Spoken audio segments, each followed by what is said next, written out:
Hey guys, welcome back to my channel. My name is Lexi and today we're doing another pick a card. Today's pick a card, we are taking a look at what your soul contract was with the person that you have in mind. So basically what I mean by that is when we incarnate into our current incarnations, we will choose to go through a set of experiences with certain souls. And sometimes that can be those souls are part of our soul tribe, and we are learning those experiences with them because we energetically resonate with them and we know them. It could be that we have accumulated karma with a particular soul and we are resolving it and working through it in this particular lifetime. And even when we talk about the concept of soul families and soul tribes, there's like a common misconception, I guess, because human beings look at it from a human perspective, that like a soul tribe is like 10 souls and they're like a squad and they all move together, when in actuality a soul tribe and a soul family is a collective of sometimes hundreds to even 1,000 souls all working together and collectively working through the same karma, or collectively working through the same lessons, or incarnating with the same mission. And that's another thing that I wanted to kind of mention before getting into it, because I think there's sometimes a bit of a distortion on what soul family is. But yeah, I really wanted to see what would come through, tap into the Akashic records and see what the connections are and give you guys some clarity on connections and maybe why you've lived through certain experiences with certain souls. So you guys have 4 objects to choose from. Pile number 1, you have the butterfly earring. Pile number 2, you have the angel. Pile number 2, you have the angel necklace. Pile number 3, you have, let's get this so you can see it, you have the heart and shell necklace. And pile number 4, you have the hair clip. To see which object you are drawn to, the timestamps are going to be in the description box as usual, and I will see you guys at your timestamp. Hey pile 1, welcome to your reading. So we are taking a look at what your soul contract was with the person that you have in mind. So you guys chose the butterfly earring. I'm going to start with tarot and then we're going to move on to your oracle cards. Straight away I'm being shown Snow White. I don't know why she's coming through. You know at the beginning of the movie where she's like singing to the birds by that like water fountain? That's what I'm being shown. Pile number 1, please, spirit guides. Pile number 1, what was the soul contract between pile number 1 and the person that they have in mind? Tap me into pile number 1s and the person that they have in mind. Tap me into pile number 1s and that person. What was pile number 1's soul contract with that person? So we have the world, achievement and fulfillment. There's this feeling of like once and for all, like there's a wound within the both of us, or maybe there's like a karmic lesson attached to the both of us, and it's almost like this needs to be cleared once and for all.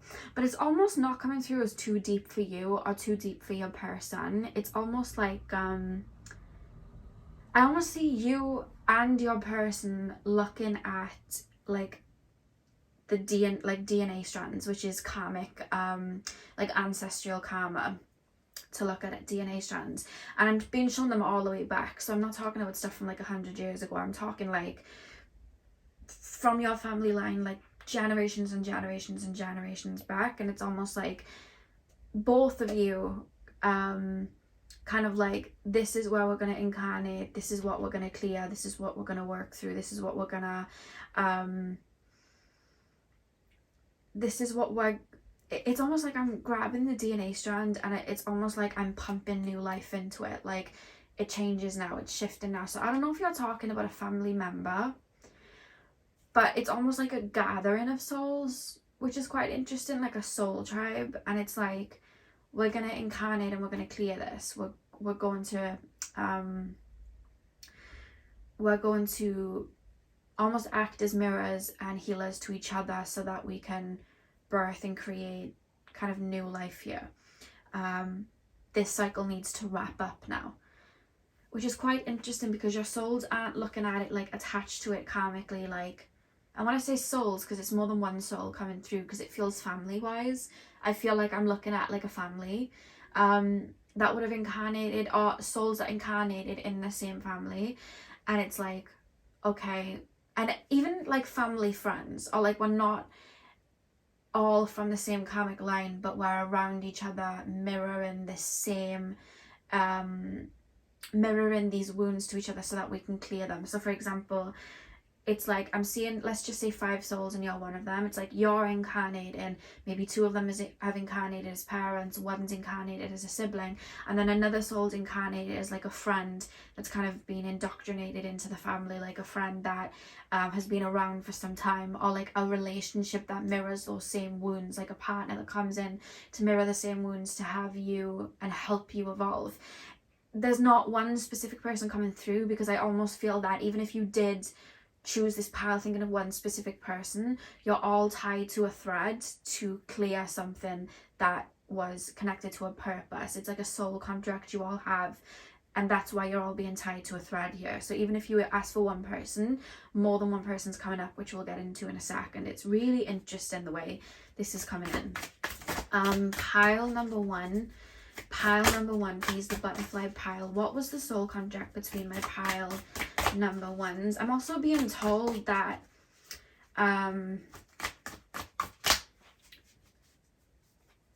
you, how do I put this into words? I feel like you know this at your core level, or you already know this on a deep level, what I'm about to say in regards to, because I feel this is a family member or someone that's triggered wounds connected to family. And I think you know that you are connected to this person on a soul level, in like a soul family way. I think you know that, because there's this feeling of they know, like intuitively or deep down, they know that this person came in and they both acted out these energies so they could both evolve from it, and be healers to each other. And they know that there's a deep connection there. They know they've had past lives with this, with these souls. Like, this is very deep and intricate. Like, it's quite interesting. Pile number one. It's funny as you chose the butterfly, and we have metamorphosis, profound change, self-awareness. And I think it's very significant the fact that we've got these major arcana coming through. Pile number one, please, spirit guides. Pile number one. What was the soul contract with pile number one? What was the soul contract with pile number one and that person that they're asking about? We have the Ace of Swords, breakthrough and mental focus. And then let me just get your other card. We have the Ten of Swords, karmic lessons and only upwards. A lot of like unraveling, metamorphosis. I mean, we literally have the card of metamorphosis. You chose the butterfly, and then you also have this snake here on the Ten of Swords up the top. Let me make it focus. And even with the World card coming out first, I mean, that's literally unraveling, closing one cycle and opening another, which is a part of unraveling. The back of the deck, you have the Five of Swords, resentment and competition. Okay, pile number one, please, spirit guides, tap me into the collective of my pile number ones. What was the soul contract with pile number one and that person? What's interesting coming through is I keep being shown somebody with like a pregnant stomach, and it doesn't matter what gender you are, because it's, I don't think it's coming through literally like giving birth. It's almost like I'm coming through to birth an energy. I'm coming through to birth and create a new paradigm. I'm coming here to bring the fruit like back to this tree. Like, this tree is withering and I'm incarnating to do that, but it's like I can't do that on my own. So it's like a bunch of, like, let's just say, for to make it make sense to the human mind, let's say like 10 souls from your soul family, let's just use it in that retrospect for now. We're like, okay, we need to, this is a family line that has a lot of karma connected to not being able to tap into their heart space and not able to have like healthy relationships, or maybe it's like poverty, or maybe they're just connecting to their shadow, maybe there's like a curse and an energy there that's trailed its way down, and maybe there's a lot of darker energies and darker forces surrounding that, and it's almost like this part of souls are like, we're going to incarnate in the family line and we're going to incarnate around the family line, and we're going to clear it. So then it's like you're all incarnating, because I'm being shown a grid that almost looks a little bit like a pentagram, but it's different. I guess you could say it's more like a geometric shape, but there's loads of lines, and then I see you all incarnating in what looks like a shape, and I'm seeing like mother, brother, son, daughter, uncle, what else am I seeing? Like friend. I'm seeing a relationship that comes in to karmically mirror a scenario so that each soul can evolve. And it's almost like you're all playing out these storylines that would have been playing out for generations, but you're all making change with it. And even when it doesn't look like somebody's making change with something, they are. Like, I'm almost like, you guys, for example, could have advanced spiritually a lot, but you may be looking at like a pair and it's like, well, you haven't advanced spiritually at all, but they still have had the wheel turn enough to have it reflect onto you and have you grow and evolve, if that makes sense. So for example, there could be like a grandparent who stayed in a connection that was really harmful to them and it was really bad, and it kind of created them into like maybe a shell of themselves. They then created what would be your parents, and then your parents or your mother or father could have stayed in the connection for a little while but then decided to break free of it. Whereas because that family member was able to break free from it, it then fell onto you. But whereas your parent was able to break free from it at a certain point, your maybe grandparents couldn't break free from it at all. It only touched the sides with you. Like, you had maybe a very short-lived connection, grew and evolved and moved on very quickly. But there's almost like a middleman I'm being shown of like a parent having broken it enough to allow like an aperture, to allow like light to come in for you to really then, it's almost like passing the baton. It's like I'm grabbing the baton and I'm moving forward. So then it's like, I don't know if you guys are asking about a partner that triggered really, really deep wounds for you. But if you are, I feel like that partner would also be part of the soul tribe. And it's like, so I'll come in energetically when it's time, and then I'll trigger this within you. And I'll mirror what your maybe parents, boyfriend or girlfriend, those traits, and then I'll mirror maybe the grandparents' traits when they stayed together, and I'll mirror it, but this time you're going to evolve past it. It was being shown about you birthing something new. It's like, so when your children come through, they don't even have to experience it because it's already evolved from you. So it's like you're all jumping through and incarnating to create that evolution. So then it's like that soul that came in, even if you had like a really quick karmic connection with them and it was, you know, really heavy, and then they, you know, I want to say just like ran off, or like you had to end it because it maybe took a lot from you. It was short-lived because I'm being shown somebody before you breaking some sort of chain and then passing the baton to you. So it's like, I'm clearing this up now. Whereas maybe the grandparent or the great-grandparents stayed. And it's like you all incarnate to create that. And I'm being told, even looking at what would be to you energetically as main characters in your life, you will be able to see where you're all part of the same soul tribe. So think of like a wound that is coming to mind, especially with the person that you've clicked on this reading for. Think of the wound that that person may have subconsciously brought up to you. Think of the pattern. Think of the pattern collectively, like family-wise, and then take a look at the people that came in. Look at it in a movie way, look at it in a storyline way, and take a look at the people that enacted that out throughout their lives. That's the soul tribe, that's the soul family. And it's like we're all incarnating, even if it means we're the bad guy, even if it means that we are creating the pain or causing the pain or healing the pain, it doesn't matter, because we're all mirroring it together so that we can evolve and create something different. Because then we'll incarnate as descendants, and we will be able to kind of like incarnate in that beauty, incarnate in and bask in, you know, the beauty that we would have created beforehand. You know, when Tupac says, I'm not going to be the one to change the world, but I'm going to be the one to spark the brain of the person who does, it's almost like you guys, because I want to say you guys like a soul tribe, like a soul family. It's like you come in to plant the seeds and clear the weeds, but it's like all working together in different scenarios. So that's why, even if you did ask for one person, which I'm presuming may have been, you know, a partner or someone that inflicted or mirrored wounds from your subconscious, you all have had a play in regards to like soul family of like we're incarnating here to clear this. Let me just move that back because I had to stop recording because there was a lot of noise and then the camera kind of messed about. And that's why we've got, you know, clearing the cycle, and then we've got metamorphosis with, you know, the Ace of Swords breakthrough. You know, we're bringing something new through, we're bringing that new energy through, and then the Ten of Swords, karmic lessons, and only upwards. When we think of the Ten of Swords, it's like that creates a rebirth. It's like a death, it's like a grief period. It's the guy laying there with all those swords in his back, but death is only a metamorphosis. Death creates that new beginning. And I feel like you may have experienced, because I'm being taken out even away from the person, and because it's like I'm being taken to you all collectively.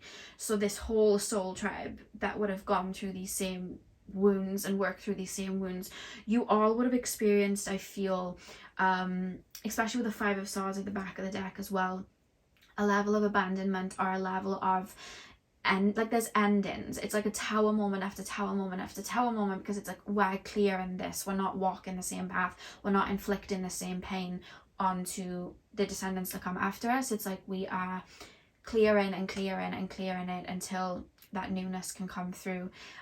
We're going a different way, we're creating these tower moments so that we can evolve and come through.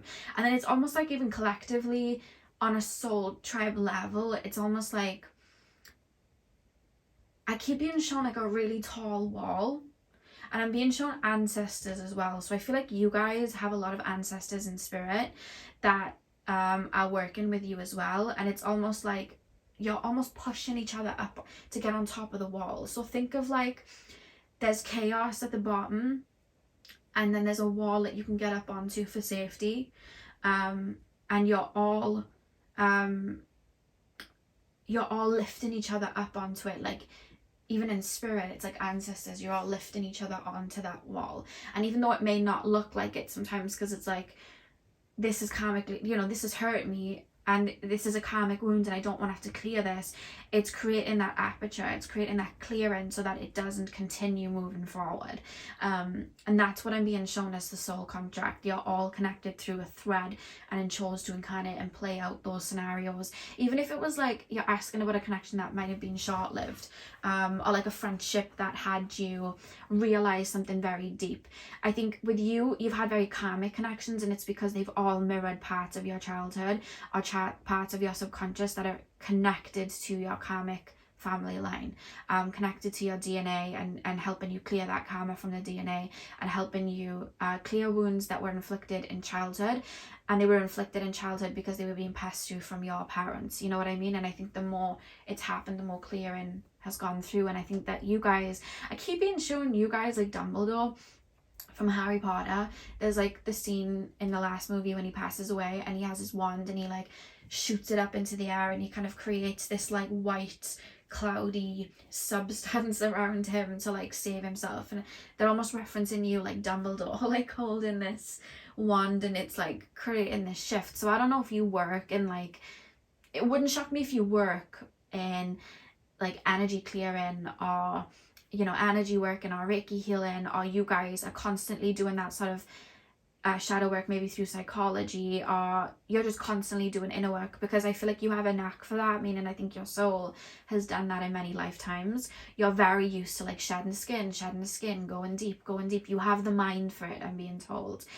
You have the skills for it, so that's why you would have chosen to incarnate as the person that you are to clear certain wounds. And I think that the person that you're asking about, although I'm not pulling too much focus on that, it's because for this reading, Spirit want me to zoom out.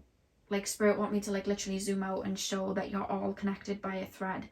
And you know, for example, your father could have inflicted wounds that then a person that, you know, you're looking at as a love interest is then inflicting to you to have you like clear, like it's all mirrored and they're taking on those traits, because that's the traits that would have come through that family line. Or your mother could have inflicted wounds that then your partner could be then bringing in, and it's all tied. It's almost like so much mirroring and overlapping, and we're all going to share these same traits so that we can clear them. We're all going to share these same wounds so that we can clear them, and it's like we're mirroring them to each other and being shown like a kaleidoscope of mirrors, just all looking at each other. And it's like, I feel hurt, but I'm purging it, it's okay. And then it's like you're all learning from each other as well. It's really, really interesting. And I keep being shown like tears, and then it's like the water going into soil and planting seeds, like the tears like fertilizing the seeds. So you may have gotten through a lot, and I feel like your family line would have as well as like partners you may have had, especially earlier on in life, because when you're called to clear certain energies like this, there's then a shift where you bring in something new. And I feel like there's a pot of souls connected to a karmic clearing that would take place in your earlier life. I don't feel, I'm going to get into the oracle cards in a sec, I don't feel like okay, let me make this make sense. So let's put it from the human perspective again. So let's say what I'm talking about here is 10 souls all incarnating together, and like I said, one shows up as the relationship, one's the parent, one's the sibling, whatever. Like I said, there's so many souls in our soul tribe, so it's almost like us lot are going to go and connect to the root, and we're going to incarnate next to the root. So we're going to pull up the weeds and clear that. Then when we all individually choose to evolve, we're then going to bring in another set of souls, like, and it's all from the same soul family and all from the same all from that same kind of like pod. But it's like they would have it's either a bunch of souls that will choose then to evolve and bring new energies through, or it's souls that were already there and incarnated in a certain vibration, and it's like you all jump onto that same pace. It's like that same line, or you all collectively would have had that baton passed to you to kind of elevate. So then I'm being shown, this is so interesting, and now it's getting more complex, so stay with me, and apologies if it doesn't make sense. So remember I was saying it looked like a pentagram or some sort of shape, and you bunch of souls incarnate, and like you guys are in the middle, and you're bringing in that new, because I was being shown the pregnant stomach, so it's like new frequencies coming through. You have that baton passed to you, so then it's like relay, you run and you reach a different frequency. But it wasn't just your pot of souls incarnating in a different family line with the same, you know, energies that have been clearing and whatnot.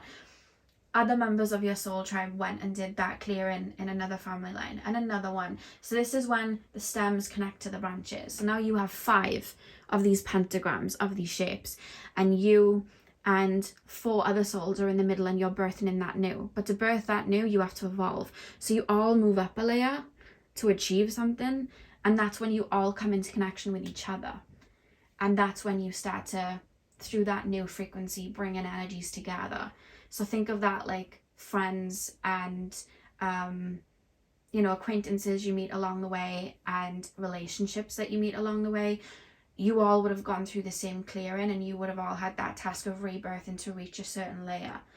But to grow that far, you had to have incarnated near the roots, and people would have had to pass that baton, meaning people would have incarnated as the seeds, people would have incarnated as the stems coming up and the roots, and then you would have come through as the kind of trunks that then create the branches that create the fruits. I really hope that's making sense. So it's like, I know it's a lot more complex than that, but it's almost like you then evolving from where you're at and birthing in that new. It brings you onto an energy frequency to connect with other souls that went through the same kind of lessons you did, and that same kind of clearing that you did. That's what I'm being shown. But this connection that you're asking about, whether it was a parent, friend, or family member, it's connected to a long thread. There was such deeper meaning to why you all would have met, and it was to create this rebirth. It was for, you know, that butterfly of energy to come through and then pass on to your descendants. And I hope that makes sense. I wish I could draw it for you, but I don't have a pen and paper with me right now, so I'm gonna not do that. But I hope that makes sense with the tree analogy. Like, you were all the roots, but there was a bunch of trees planted, and you and then a collective of souls then created the trunks that bear the fruit, and you all kind of align with each other there.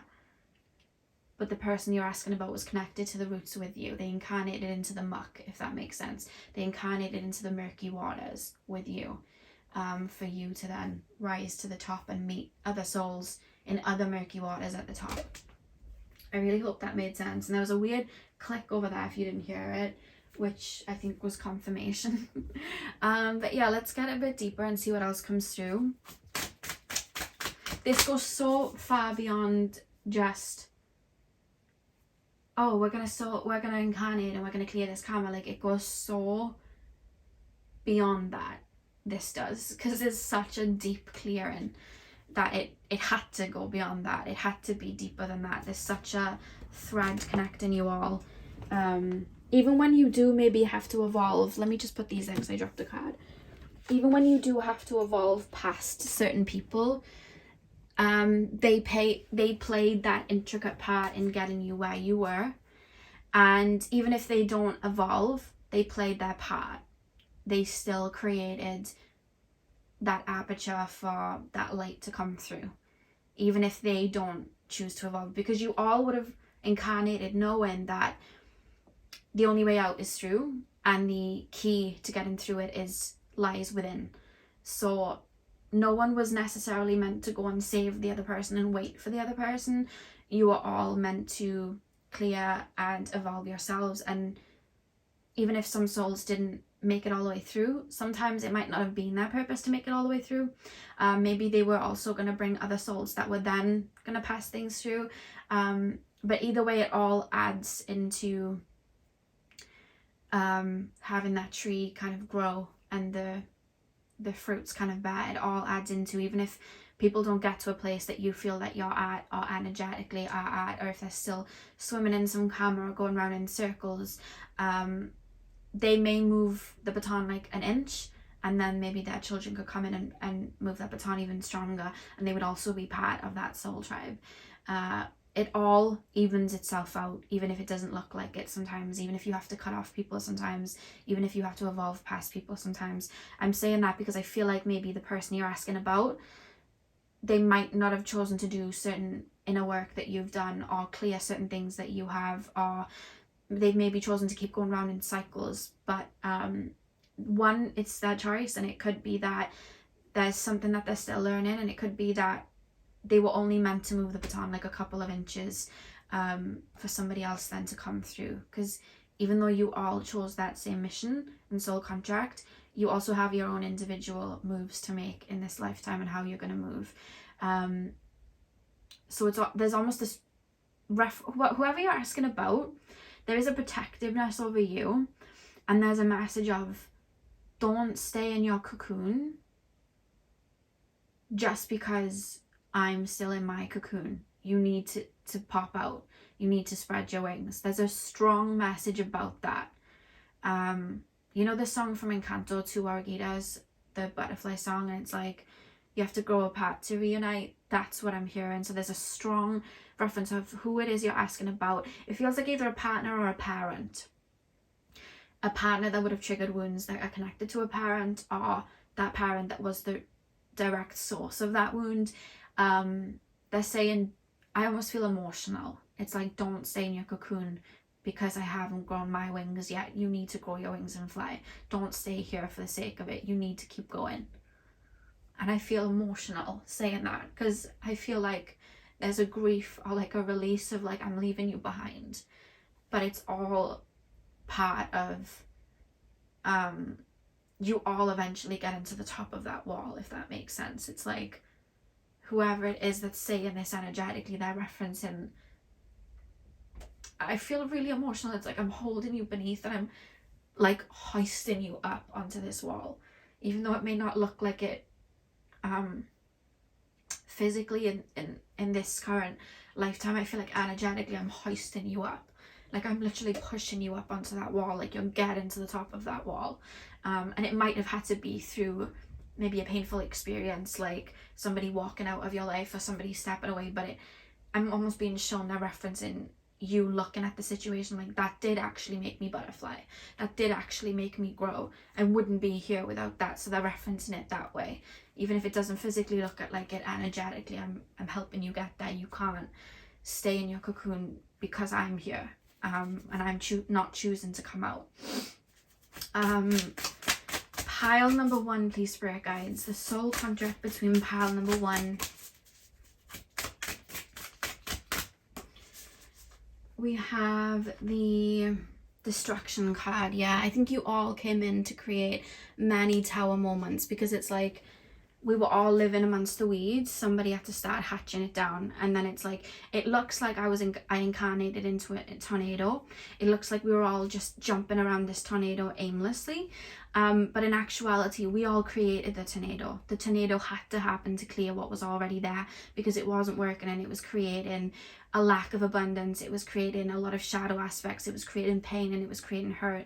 That tornado had a purpose, because it helped us all grow from it. Or even if the tornado's still spinning with certain family members or certain situations, certain connections that you've had to let go of, that tornado in itself is creating change and creating and that evolving. And when we look at the tower card creates that tower moment and that crumbling, so that something new can take its place. So although everything looks like it's this tornado, it's because something new is taking its place, and I'm being shown you incarnated into the tornado, meaning a lot may have happened in your earlier life, but it was for you to create the new amongst that tornado, if that makes sense, for you to rebuild, you know. You're all so connected to each other in such a deep way, whoever it is I'm speaking about. Family wise, it does feel and there's people in your life that you've seen as family that aren't physically family, and it's because they are family on a soul level. You know, there's people that you let in very openly, karmic connections and stuff, and you felt this resonance with them, and it was because they were soul family. Even if they were mirroring deeper aspects to you and darker aspects to you, they were. Pile number 1, please, spirit guides. What is the soul contract with my pile number 1s? We have the warrior. What is the soul contract with my pile number 1s? Oh wow, we have ancestors, literally. And the tree, look. Is it gonna focus? Are we gonna focus? Please, it's not focusing. Oh, there we go. Yeah, we have ancestors with the roots.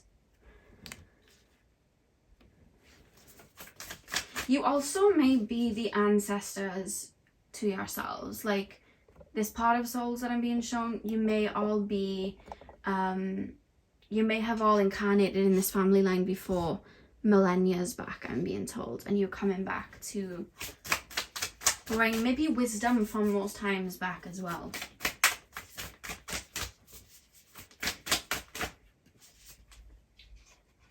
And we have the Magha. Back of the deck you have the Sovereign.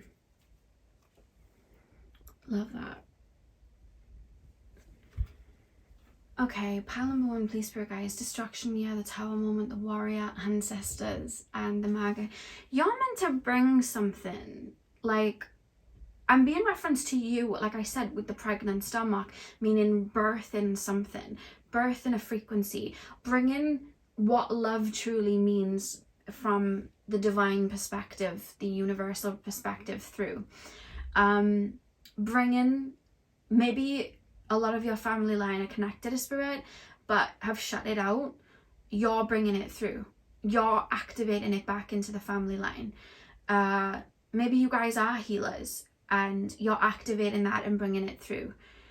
Again, it's finances that's coming through as well, poverty, and a balance of the divine masculine and the divine feminine. There's so many ways that this could be taken, and there's so many of you watching. It's going to be different for all of you, but you'll know, because whoever it is that you asked about has inflicted the wound of what it is you chose to evolve from and grow from. And I keep being shown with the warrior card, like something being passed down. Like there was always someone coming through to make a shift. Like for millennia, I'm being told, like from generations and generations, there was always one person coming through to make some sort of shift, and it's like passing the baton. And whoever it is in your life, I see somebody passing the baton to you and you running with it. And I don't know who that could be. It's coming through as a female, strongly coming through as a female, or somebody with strong feminine roots, like strong feminine energy, and I see them passing it to you and you bringing it through. I feel like there was always someone that was quite connected to spirit or had that healing gift within them. I keep hearing medicine man, medicine woman as well. There was always someone incarnating with that, and through that the baton was being passed through and down. And you might even be able to see it if you look backwards, like, oh, you're the person that passed me the baton, you're the person. And it could even be someone you wouldn't expect.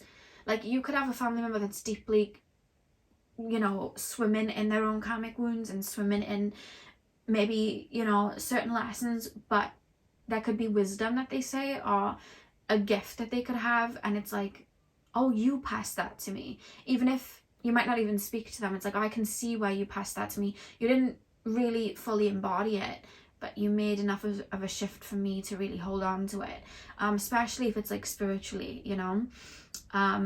So that's something coming through. There's someone quite close to you, family wise, connected to a feminine energy that would have been the one to pass the baton of like healing or spiritual gifts to you, because the warrior card is making me think as well of sword and the stone, so pulling their sword out. So something was passed to you to help you clear something, and I think you've cleared a lot, because we have the Magha here, meaning that I think that you guys have had a lot of incarnations where you were very connected to spirit. It's like you came in strapped up, like you came into this incarnation like, you know, when people go to the jungle and they have everything, they have food to last them, they have plasters and band-aids, and they have water bottles, and they have fishing rods to catch like fish if they need to, and they have a bow and arrow, like they're strapped up. Like there's this feeling of you incarnate and like, I have everything. I have the emergency pod, I'm ready. Like I'm seeing you do like the camouflage on your face, like I am ready, let's go. Which is quite interesting because they're referencing you like that, like clairvoyancy on point, like mediumship abilities on, like I'm flicking all the switches, like I'm being taken to the mind because I'm being told you have really like a really good mind. Like there's something in regards to the mind where, you know, like they say we only access certain parts of the brain. I don't know if in past incarnations, and this is only going to resonate for some of you, I'm being told, I don't know if in past incarnations you toyed with that, like connecting to other parts of your brain, because it could be something you guys are quite connected to in this lifetime, like work in your brain like that. I'm picking up strong Arcturian energy here, like celestial wise, like star energy, like celestial Arcturian energy, but I keep being shown you like trying to access other parts of the brain in other lifetimes or working with that, and it's almost like, I don't know what gift you'd call that, but I'm clicking it on. I want to say telekinesis. I don't know why, I'm just seeing like the switch telekinesis and like on. I don't know what that's going to do with anything, but I just want to flick that on for some reason. But it's like, you're ready. Boom. Like, let's go. That's what I'm being shown. So pile number one, I know I went in a different direction than I guess you're probably like, oh, my ex, let's check on that.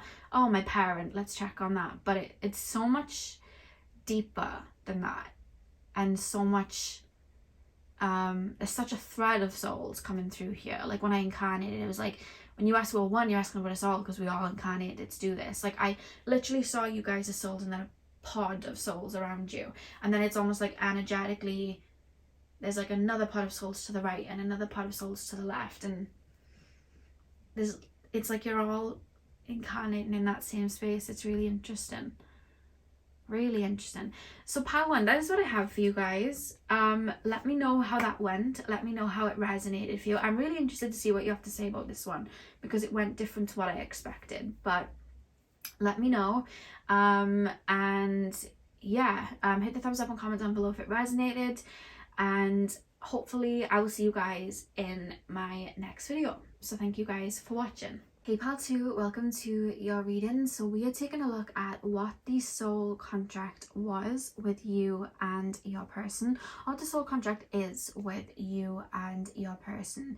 So you guys chose the angel necklace. I'm gonna start with tarot and then we'll move into the oracle cards. So let's get in. I'm being shown, you know, the emoji on the iPhone of like 2 hands holding on to each other, like it almost looks like a handshake. It's like this. I'm being shown that, and then I'm hearing oh, what's that best friend song? It's from Toy Story. I'm mixing up the Aristocrats Everyone Wants to Be a Cat with the friend song from Toy Story, and I'm thinking Everyone Wants to Be a Friend, and I'm mixing the 2 songs together, and that's not, I don't know why. Maybe it's because I'm connecting to like childhood Toy Story and then friend, whatever the song was. Aristocrats, maybe it's a pet that some of you guys may be asking about. Why am I mixing Toy Story and the Aristocrats together and the songs together? Some of you guys may be asking about a pet. Some of you guys may be asking about a childhood friend, or somebody that connects you to your inner child, or somebody that you feel that you have that same kind of connection of, you know, when you have a pet and, you know, they don't judge you like that. They don't look at life through the eyes of like the ego like humans do. So they just unconditionally love you. You may have somebody in your life that you like. The person that you're asking about has either taught you unconditional love, or is an example of that, or connects you back to your inner child where that unconditional love kind of lays, and helps you kind of connect to that. But I keep being shown like a friend. Let me get into it. Pile number 2, please, spirit guides. This could also be somebody that's crossed over, because there's a lot of divine energy here, and this person activating that, or this person feeling like a home from home, meaning you feel connected to your higher self and your soul tribe through this person because they're a part of your soul tribe. Or it could be that if this person's crossed over, or if it's a pet that's crossed over, it's like you connect to them in a divine way. You connect to them in ways beyond the physical body, but we'll get into that in a sec. Pile number 2, please, spirit guides. Pile number 2.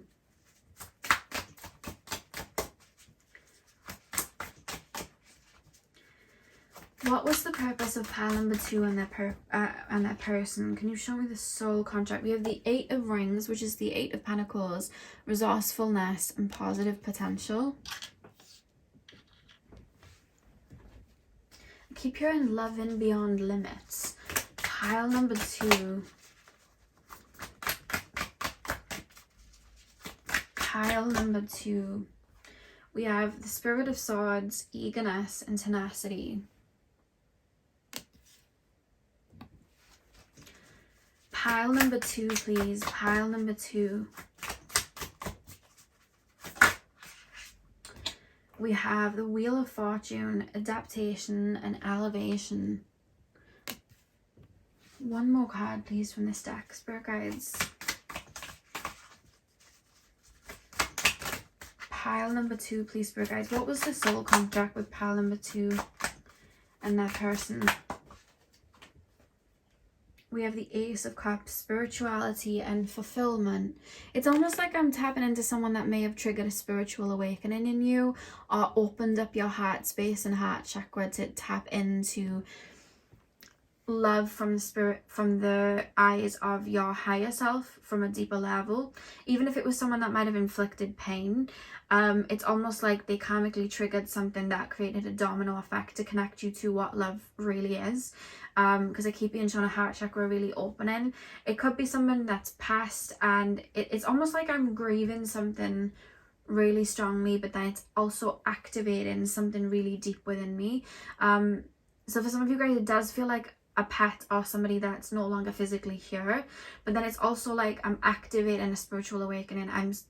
like I was hearing loving beyond limits, like you know the John Legend song, like all of me lives all of you, like I'm hearing that, but in a deeper way, like not in just like a physical way. It's like energetically, like I really see you, I love you beyond what I thought I could love before. So we could be asking about someone that was a first love, or somebody that taught you some really, really deep lessons in regards to what love is, because your soul contract with this person was to activate something or have you look at love specifically in a different way, really connect you to your soul purpose, or really connect you to your inner child. It's almost like I'm activating the inner child, I'm activating the soul.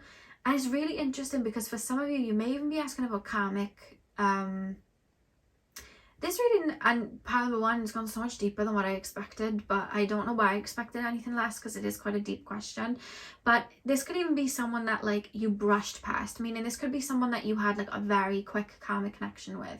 However, they hit you right.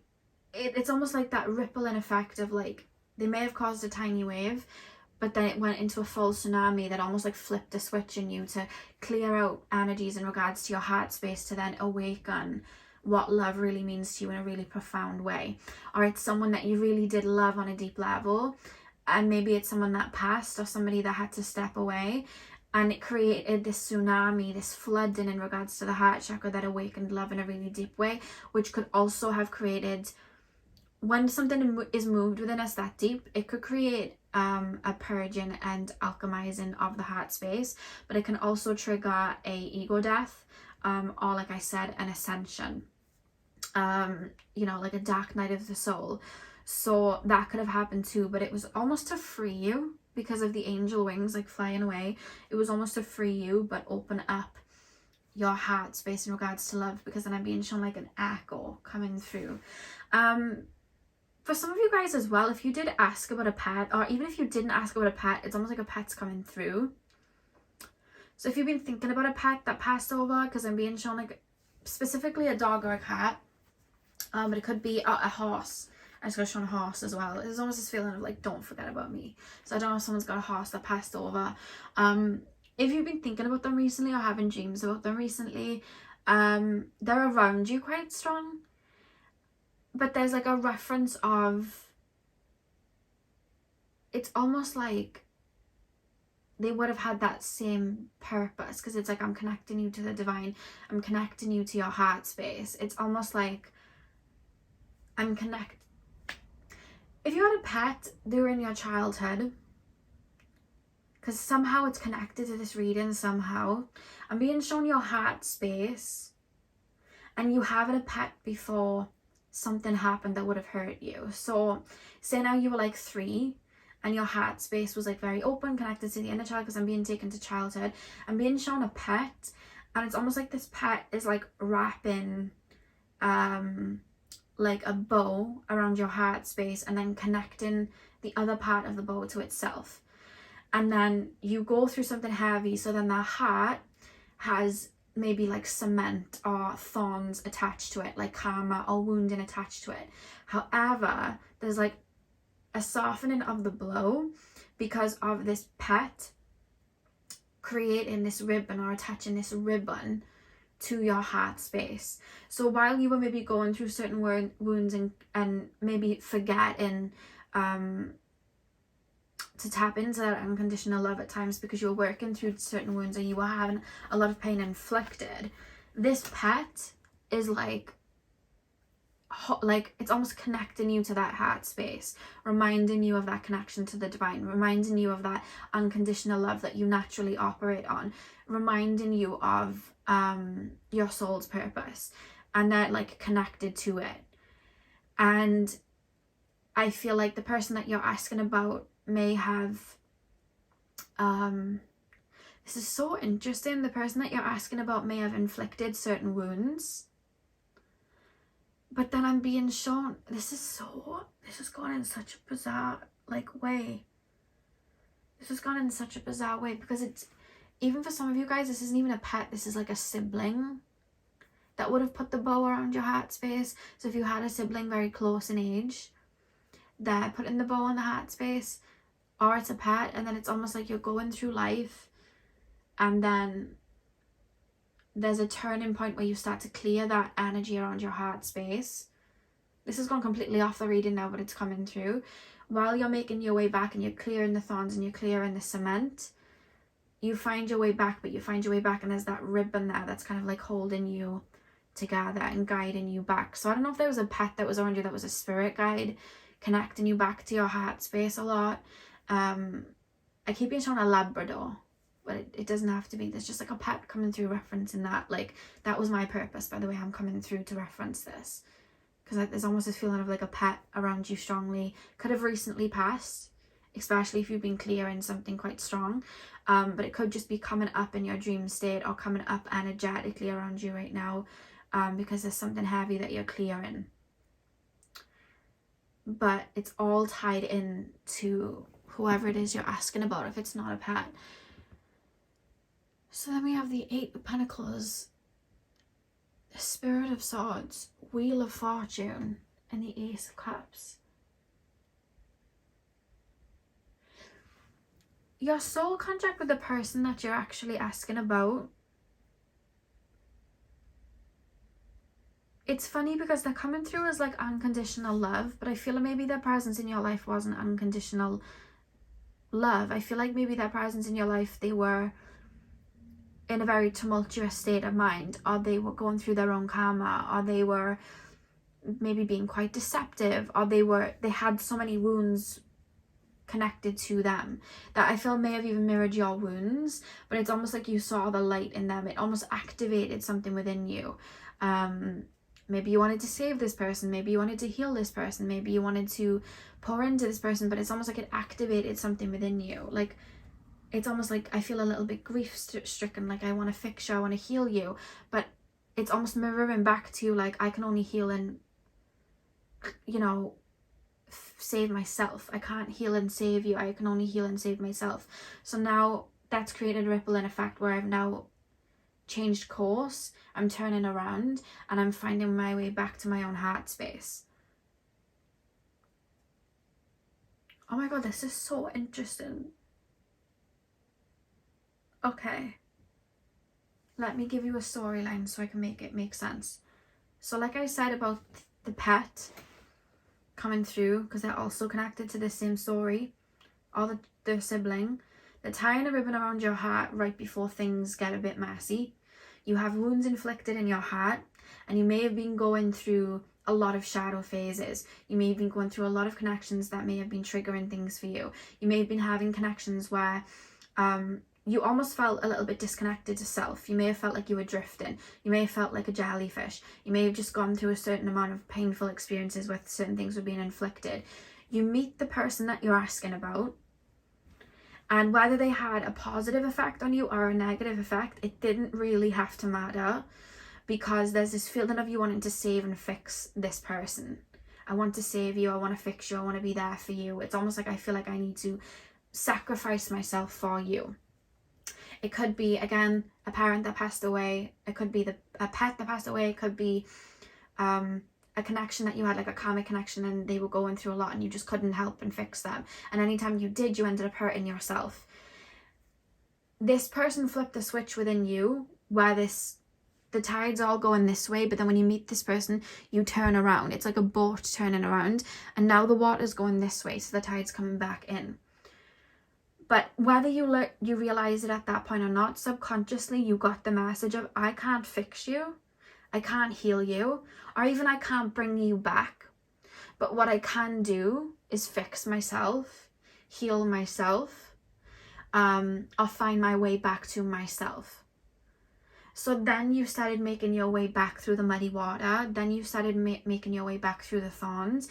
Then you started making your way back through the cement, and making your way through that, which is an analogy for a lot of pain, a lot of grievance, a lot of hurt in regards to your heart space, maybe abandonment wounds, maybe like feelings of like low self-worth, like I'm not worthy of love until I feel like I'm worthy enough. Maybe that self-sacrifice and feeling of I need to heal everyone and I need to fix everyone, because maybe you couldn't fix somebody from your childhood, so it's like you're trying to fix whoever's in front of you, you're wading through that and clearing through that.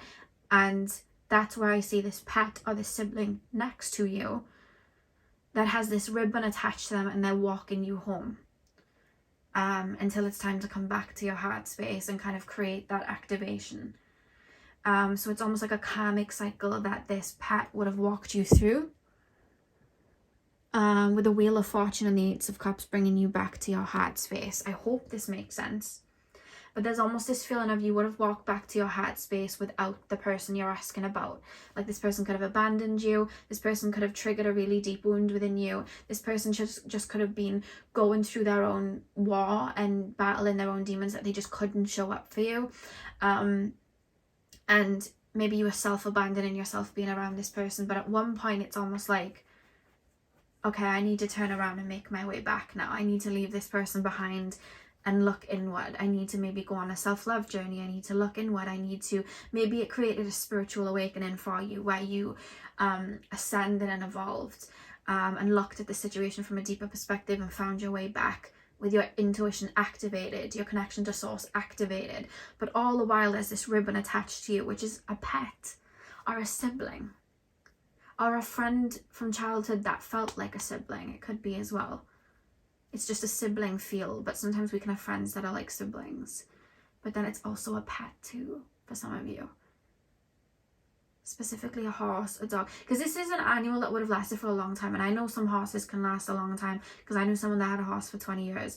I know cats can last a long time, because my cat Softy was with me for 19 years. I know dogs can last a decent amount of time as well. So there's this feeling of something, an animal or a friend being with you. And I know humans can last for a long time, you know. So it's like someone being with you from childhood before something hit or something hurt you or something went over your heart space, and tying a ribbon around it of like safety and like, I'm with you, I'm your connection to the divine, and I'm walking you home. That's so interesting, because it's like it's like you're going that way and everything's just piling on top of your heart space, and then right at the end of this line you meet someone that creates a tower moment or brings a wound up connected to your heart space or triggers a spiritual awakening or has you tap into unconditional love, and you literally reverse, make a U-turn, and then you start making your way all the way back. It's like a circle, making your way all the way back to your heart space. But the more you're getting back to your heart space, you're enlightening, you're going through a spiritual awakening, you're seeing love from a different perspective, you're growing, you're evolving. It's like you're rewriting wrongs, you're clearing, you know. The back of the deck you had the Hermit, contemplation and soul searching. Yeah, so it's like on your way back you may have been on your own a lot, you may have been in solitude, you may not have had a lot of connections, you know. The person that you're asking about could have been like one connection that hit you deeply, and you might have been on your own for like a bunch of time after that because you were walking yourself home, connecting back to your heart space. Sorry for knocking the phone. And this is where this pet's coming through, like, but you weren't alone because I was here and this was my soul contract to you. It's almost like you're asking about someone, but there's a pet or a sibling or a friend coming through, like, but I was here and this was my soul contract with you. You weren't on your own, even if you think that you were. And that's where that's coming through. It could be a parent, but it does feel more pet, sibling. And if it's a sibling, it's someone younger than you but is wise beyond their years, or a friend that like really was like,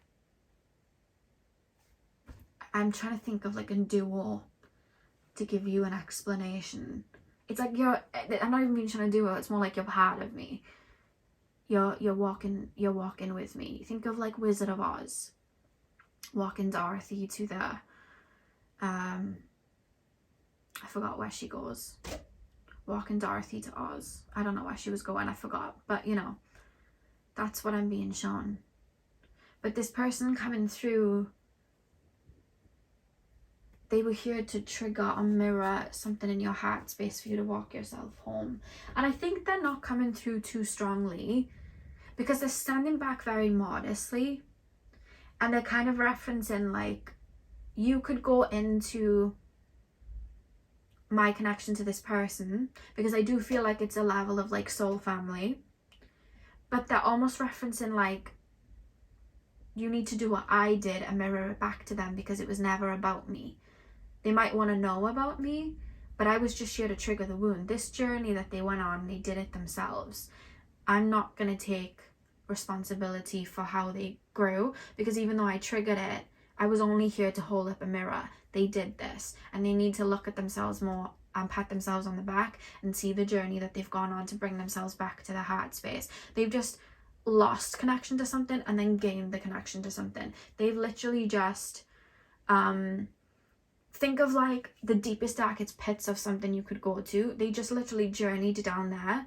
All I did was hold up a mirror, and they literally faced all of those wounds and then made their way back to the top, brushing it off like it was nothing. Like, hold that mirror up to them and show them what they've done. Like, they've literally just rebirthed their own heart space. They've literally just activated that connection to the divine that people go their whole lives not even scraping the surface of, and they're like embodying it. Like, that's really big. So they're coming through like, I don't want to take responsibility, not responsibility, what's the word? It's like not wanting to take the shine off you. It's like they're almost wanting to hold that mirror up again, like, you did this, you brought yourself here, it wasn't me. You may be asking about me, but I was literally just here to hold a mirror for a very short part of a very long, beautiful story. I was literally here for 5 minutes. Don't make it about me. Like, I was just the mirror they're referencing. And they feel very like they're holding you up. It's like an unconditional love coming from them, even though I kind of feel like their journey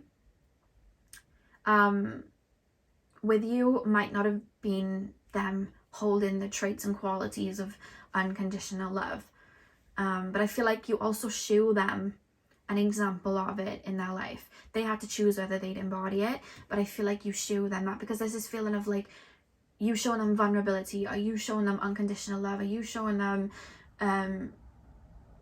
there's this feeling of them feeling safe with you, like they're referencing, you made me feel safe, or you show me love even if I couldn't quite understand it. Like, you show me love, you show me that beauty, and that light you saw in me was a reflection of yourself, because you were also mirroring what I could have and embody myself. You were mirroring that to me, but I just couldn't see it in myself, so it was hard for me to really embody it or see that in you, because I couldn't see it in myself. It didn't quite make sense to me, so it almost came through as a fog. But spiritually I see you that way, if that makes sense. That's what they're referencing. Whereas I feel like they mirrored to you shadow aspects and parts that you were trying to heal in other people that you had within yourself, and you literally turned the boat around and started healing that within yourself. Then maybe it was codependency. I think that's something quite strong coming through, codependency. I'm hearing that Iggy Azalea song Savior, I've been looking for a savior. So maybe you were trying to save other people that had deep wounds because you didn't have somebody to save yourself in childhood, and then you turned around and literally saved yourself. So you became that, you know, for yourself, and this person just mirrored that back to you. There's almost this feeling though, and you know, the person that I'm talking about could literally be a partner, but there's almost a sibling energy coming through, which is quite interesting on a soul level. So you could have had incarnations with this. Yeah, I'm having a nod in. So the person that I'm asking about could have been a sibling in a past life, or somebody like family wise that you were connected to in a past life, because there's like a sibling, sisterly, brotherly, or like brotherly, sisterly, sibling connection to the person that you're asking about, which I feel you're asking about this person, and this person was in a relationship with you in this life, or had some sort of connection with matters of the heart there. Could also be a family member that maybe you had to step away from, but for a lot of you this feels more, because it's like quick, it's like they're saying I was a short part in a very beautiful long story. So it's making me feel like this is something maybe quick. And I know karmic connections sometimes can be very quick, or if someone's reflecting a karmic wound, it can be very quick. Pile number two, please, spirit guides. That's where I think I was being shown the Toy Story friend song and Aristocats. Everyone wants to be a cat, because Aristocats, they're animals, they're pets. And then the friend song, you've got a friend in me, now it wants to come through. It's like they're referencing, I was your friend, I was your friend, I was your friend, like a pet coming through with a ribbon tying it, like I was your friend. Or again, sibling, it's like I'm your friend, I'm walking with you, you're not on your own. Pile number, they're like coming through like you were Dorothy and I was the Tin Man, or you were Dorothy and I was the lion, you know, or I was the scarecrow. Like that's kind of how it's coming through. Pile number 2's soul contract. Took me a minute to get there, but we got there. We have the Warrior. Pile number 2's soul contract.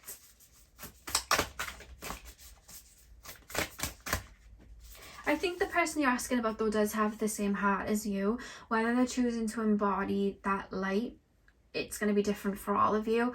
But I think that the reason you had such a mirrored connection with this person was because you both look like each other on the inside, from a soul perspective. And I think that's why there was such a resonance between the both of you. But I do think that this person may have looked at you in this lifetime as a healer for you to come and fix their life. And I think it would have been detrimental to both of your souls if you were to just take responsibility for their wounds and try and save them, because then they wouldn't step up to the mark themselves. So it would have created karma between the both of you that didn't need to be there, and it would have stopped this person from embodying their true energy, because it's like you would have done everything for them, you would have self-sacrificed for them, you would have poured into them and given them everything that they should have been given themselves. All the while, they would have been taken from you when you were supposed to also step up and heal yourself. And through healing yourself, it then aids other people. But you would have missed the mark because you would have been trying to heal something outside of yourself and not yourself. And then that would have created karma again. So it was always supposed to be a mirror. I think if you two would have stayed in a connection in that energy, it would have been detrimental to the both of you and both of your growth. You had to step away for you both to evolve, you know, because this person had to step up to the plate and you had to look within and heal the parts that maybe you were trying to heal through other people. And that's the healer's journey as well. I find a lot of healers, they'll go through that feeling of wanting to heal everyone else before turning inwards. Because it's like we get it, we have the map, but we don't understand the direction yet. We have to learn that. That usually happens. It happened with myself. So that's the lesson. I feel a lot of you may have been learning the empath lesson. We have reclaim. So we have the Warrior, reclaim. Pile number 2, we have the Revolutionary. And one more card, please, Spirit Guides. One more card. We have Get Wild.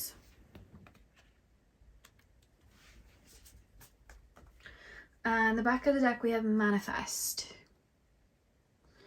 Okay, so the Oracle cards, Spirit Guides, the Warrior, Reclaim, the Revolution, and Get Wild. So why do we have the Warrior? Yeah, it's like you were looking at the light in everybody and you were trying to save everyone from their own wounds. You were trying to save everyone from their own demons, to the point that maybe you were self-sacrificing yourself for others. This person mirrored those wounds back to you. Had you I feel like this person, without realizing it, triggered a level of consciousness to come through your heart space by having unconditional love for them, for having that love, for maybe having to let go with love. I think it created this whole rebirth for you to go back and be like, the person I need to save is my inner child. The person that I need to save is myself. And you kind of go after that yourself, because then we have reclaim. It's like this energy that I'm giving out and people are attaching themselves to and I'm giving to freely. This specific person, the person that you're asking about, this person mirrored and was like, oh wow, they're really taken from me. This energy is mine. I need to reclaim, and maybe I need to put boundaries in. Maybe I need to stand up for myself. And it's like, where are these wounds that are stopping me doing that? Oh, they're in my heart space. Okay, I need to turn around and retrace my steps and follow back. And it's like, while I'm tapping into this unconditional love that's kind of rebirthing, it's like a spiritual awakening happening through my heart space. It's like when I kind of I'm going through really dark emotions and I'm grieving, there's a light to the side of me. That light is whoever this was, animal, sibling, this other soul coming through. It's almost like they're there putting a hand on your shoulder, or a paw or a hoof on your shoulder, and it's like, I'm here. And it's like almost reminding you of that unconditional love, because we have unconditional love for our pets. And you walk yourself home, and with the Get Wild, I'm thinking of like flowers growing in the wild. It's like you evolve and come back to yourself, and that's when new parts of you activate and come out from hiding, because it's like you're saving your inner child, you're saving that connection to source. So now your inner child feels safe to bring out new aspects of yourself, and now it's like you embody that to a deeper capacity. So this person's soul contract was to mirror, so that you could journey back to self and rebirth your heart space to embody who you're meant to be in this lifetime. This person was a mirror at a very big turning point in your life. You could have easily turned dark, like you could have easily gone cold, you could have easily gone on a path of self-destruction and kept going. You chose not to. That this person's like, I held a mirror. I literally held a mirror. You could have bypassed me and found somebody else to try and save and give to, but you didn't. You literally made the U-turn. You literally turned around and you came back to yourself. Some people don't. Some people stay put. Some people will just attach and create more karma. Some people will go past the mirror. You didn't. You literally turned around, and that was very daunting, and you still did it. That's what this person is coming through as. They feel a bit like a cheerleader for you. Pile number 2, and then we have manifest, because it's like manifest a new abundance with the wand here. It's like creating anew and evolving and creating newness now that my heart is back connected to source and back connected to where it's supposed to be, and now I can bring love in that looks like that from the inside. And whether that pet is still with you, or whether that pet is here with spirit, because there's almost this feeling of, once I got to the core of my heart space and that ribbon was there, it was almost like maybe that's when a pet would have passed away, or somebody might have had to move. So if it was like a friend, they might have had to move country, but it's like energetically and spiritually, I'm still here. Whether it was like a passing away or they had to move, energetically I'm still here. You're on another path now, and I'm still helping from like the sidelines. I'm still here.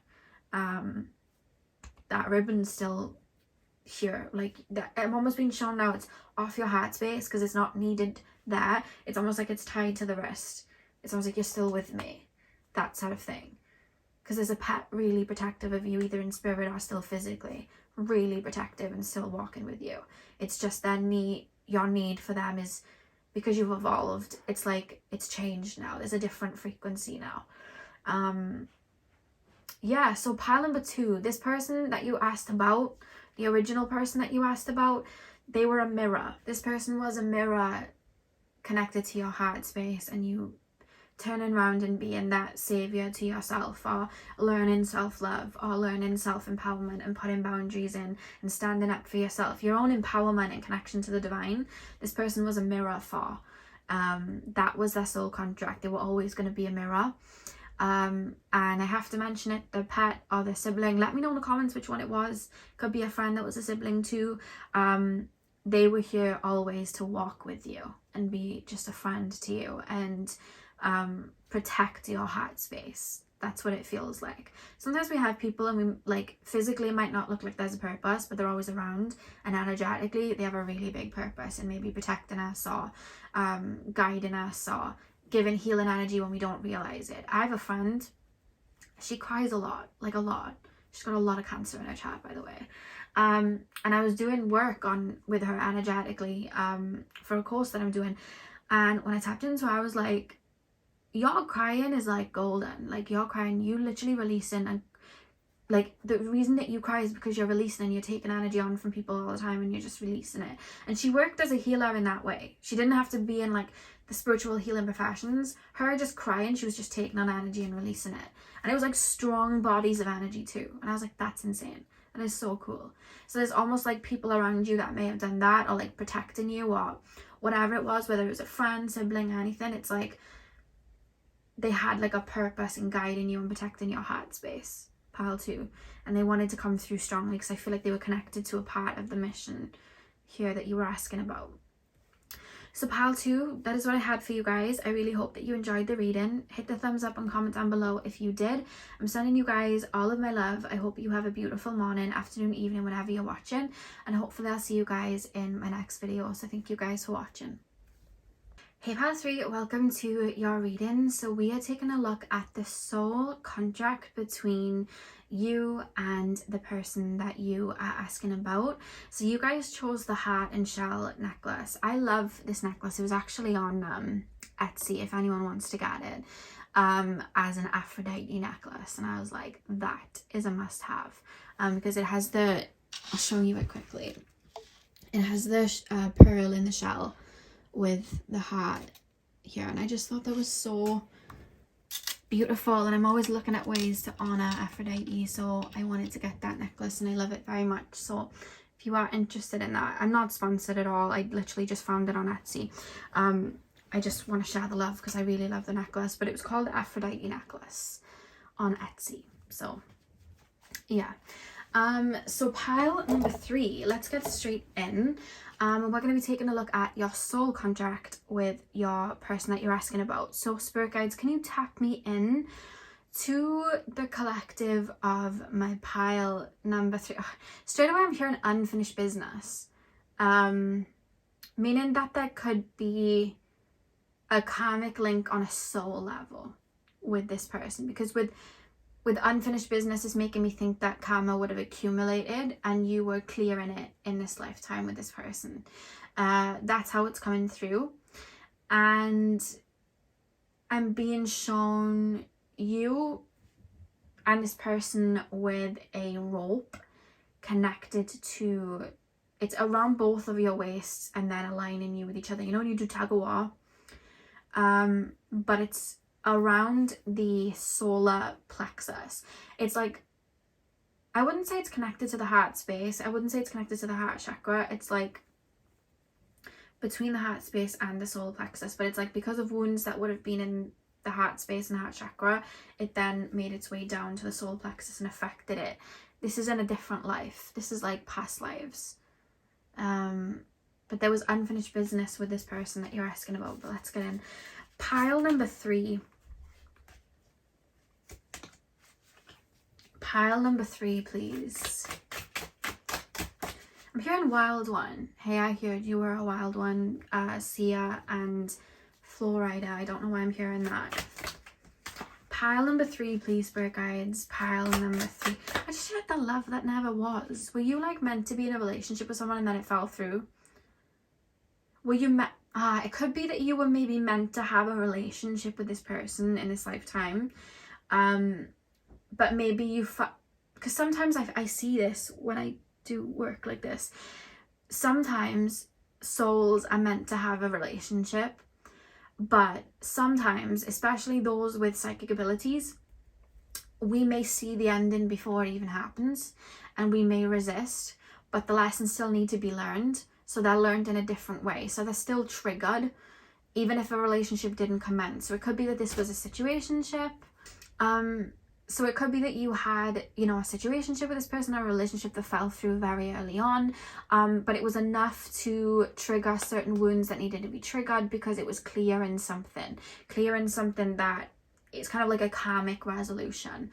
So this is definitely a partner or a friendship or something that you had in a past life. I almost want to say accumulated karma, like in a past life you weren't meant to. It's almost like two souls kind of like going rogue and creating something or feeding into something that might not have supposed to have been there, like going off track energetically, because we have free will when we incarnate, and it's like creating karma between each other. Let me get into this because I want to lay the cards to make more sense of it, because I don't want to confuse any of you. Pile number 3, please, spirit guides. What was the soul contract between pile number 3 and that person? What was the soul contract between pile number 3 in this person.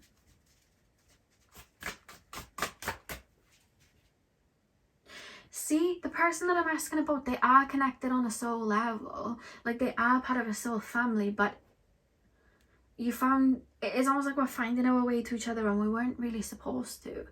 Because our stories weren't maybe meant to overlap. And then we created karma. So now when we incarnate, we're going to have to link up.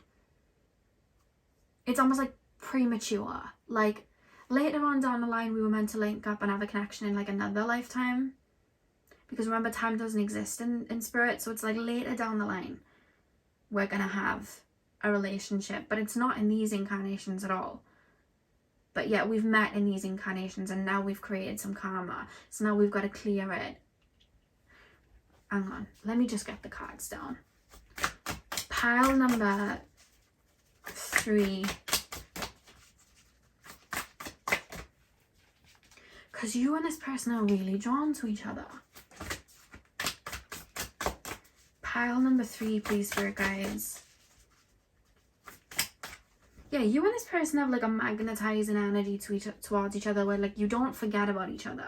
And there's always a pondering. And I think it's probably a pondering because I'm hearing the love that never was. Like, you never got anything off the ground, or something was very short-lived, or there was a promise of something that didn't happen.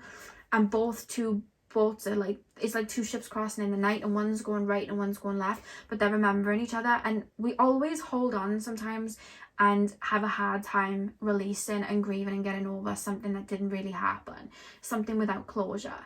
Like, we can be in a relationship for like 5 years and be able to grieve and move past it, but that connection that never fully got off the ground, there's that what if, which bleeds potential, which can then create an idealism, which creates something feeling stuck. And I think while we look at it from that human perspective, yes, you're drawn to each other for that reason. But I also think on a spiritual level, because there's always a deep layer to something and a more shallow layer to something. I think if we're looking at it from a deeper perspective, there's a resonance on a soul level of like maybe what's to come, or there could be like a parallel life that's like future that you're living where you're connected, but somehow you've linked in this life because there's a draw there, and now there's this energetic, even on a soul level, what could be, because it's something that's playing out in a completely different lifetime. And you're gonna have to be quite connected to spirit and open-minded for that to make sense to you, because I feel like if you're not too open to stuff like that, that's gonna sound weird to you. And if it doesn't resonate, that's completely fine. You can, you know, let that go over your head and look at it just from the physical perspective that I was saying about the bleeding. You know, it creates potential and idealism, but I think that it's really layered here. Time really doesn't exist, and that saying really applies to your reading. Pile number 3. Pile number 3, please, spirit guides. Pile number 3. What was the soul contract with my pile number 3s? We have the Fool, optimism and freedom.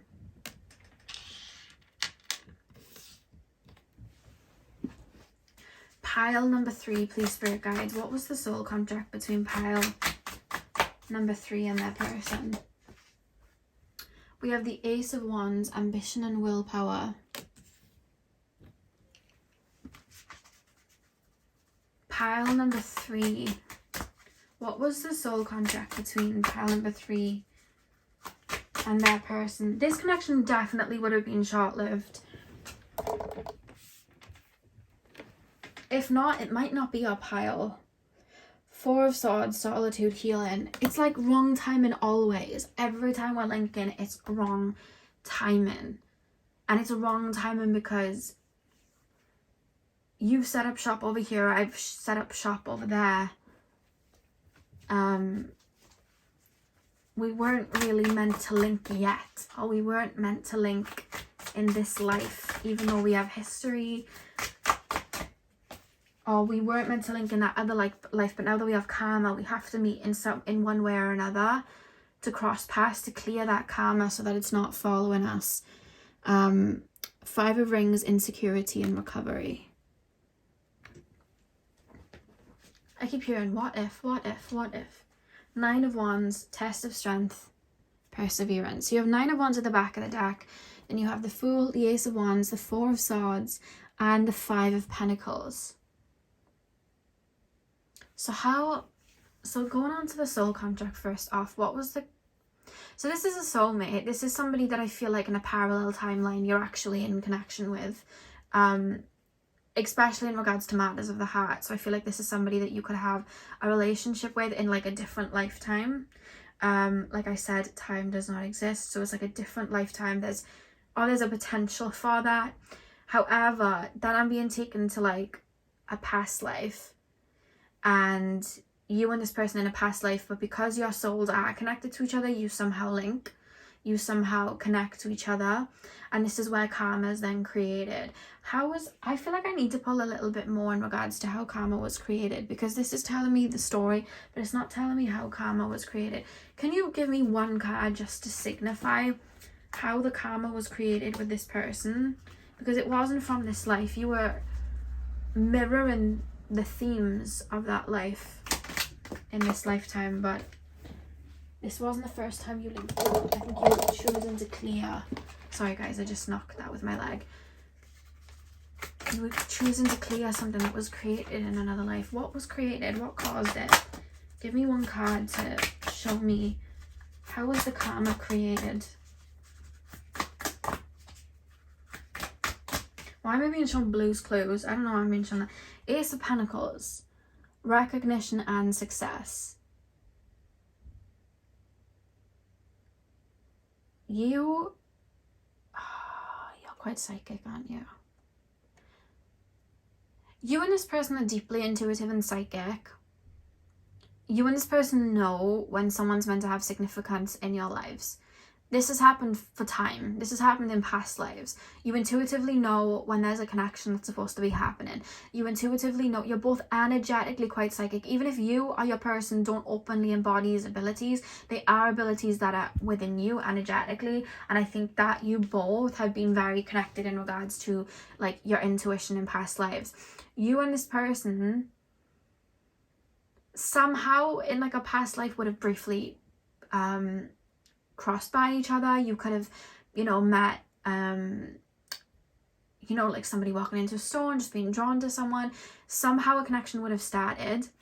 Naturally, you were both supposed to just like step away from it. It wasn't supposed to happen because, free will. But because you were intuitively connected, you felt like there was something there. And then it's almost like a connection then was created between you and this person. But because energetically it wasn't the right fit for you both in that lifetime, you were pulled away from each other, which created this feeling of abandonment with this Five of Pentacles. It created this feeling of, because there's almost this feeling of you and this person escaping to each other as well. So you could have tried to run away with this person. You could have had an affair with this person. You could have never really physically been around this person. You could have been writing them letters from far away and just escaped through that. You could have been there's almost this feeling of like hooking up with someone when you're in their town, when you're like moving through their town, or a brief, quick relationship that ends very quickly. Like think of Titanic, where like it just wasn't meant to be, but it activated something. But for you both, it's almost like a karma was created, because then it's in a karma of like a what if, or abandonment wounds, or holding out for someone, or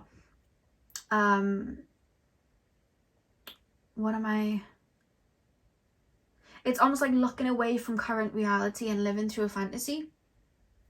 So it's like, now that we've created this karma between us and we have that attachment, we've got to clear it now. So when you incarnate it into this lifetime, it's like at some point we are gonna meet in a very serendipitous way as well. It feels like, I feel like you would have met this person in a really odd way.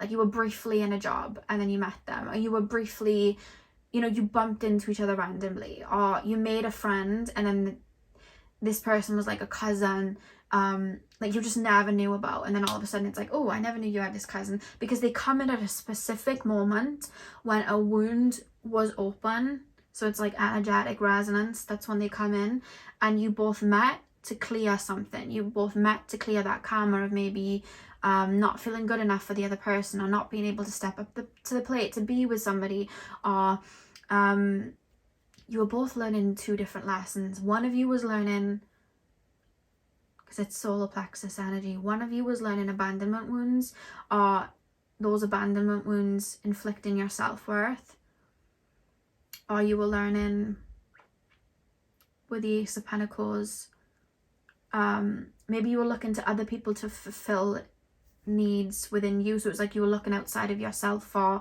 recognition, you were looking outside of yourself for confidence, you were looking outside of yourself for love.